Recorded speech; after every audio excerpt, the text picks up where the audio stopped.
Let's quickly discuss a budget. This is just a quick example of what we go through at Strong Tower Wealth Management on the front end with our clients. Obviously, there may be some more detail, other assets, other investable assets to consider.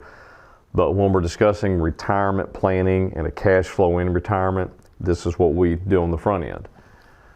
Let's say that you're going to get at 62, $2,000 of Social Security. Your spouse is going to get $1,500. Now, this other is the money coming off of $1 million retirement 401 lump sum at 5%, which is $50,000 a year, divided by 12 months is $4,166 a month. So if you take those totals, you come up with $7,666. Now, your Social Security or your this pension money, that's gross. So let's just take off 10% of withholding off of that amount, less $766, gives us a net to you every month of $68.99. Let's say that your household expenses are $2,000. Utilities, groceries, maybe some insurance, maybe a little higher than that, but let's use this, but there's no house payment, car payment, or additional debt. So of course these numbers can fluctuate, but on the front end, most retirees have done a really good job about not having any excessive debt in retirement.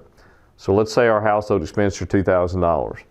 So we take $2,000 off of this $68.99, leaves us with a surplus every month of roughly $48.99 or $4,900.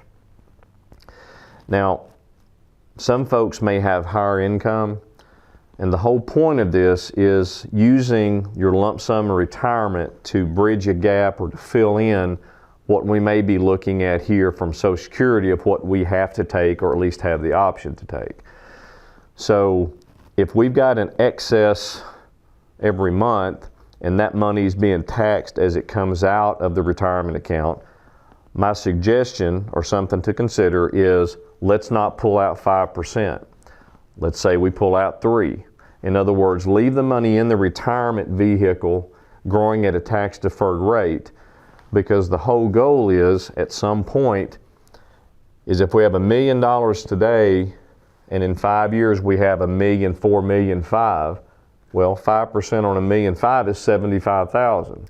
So instead of $50,000 a year, now we can take $75,000 a year. That's how we can actually increase your retirement income, by growing the assets. Whenever you take a check as an annuity option, folks, that's all you're getting for the rest of your life. And maybe your spouse too, if you include the survivorship option. But I'm just saying, we have an opportunity to grow the money at a reasonable rate, a higher rate than you're pulling out. We've had success doing that, but also gives you an opportunity to take more money off that as your assets have grown.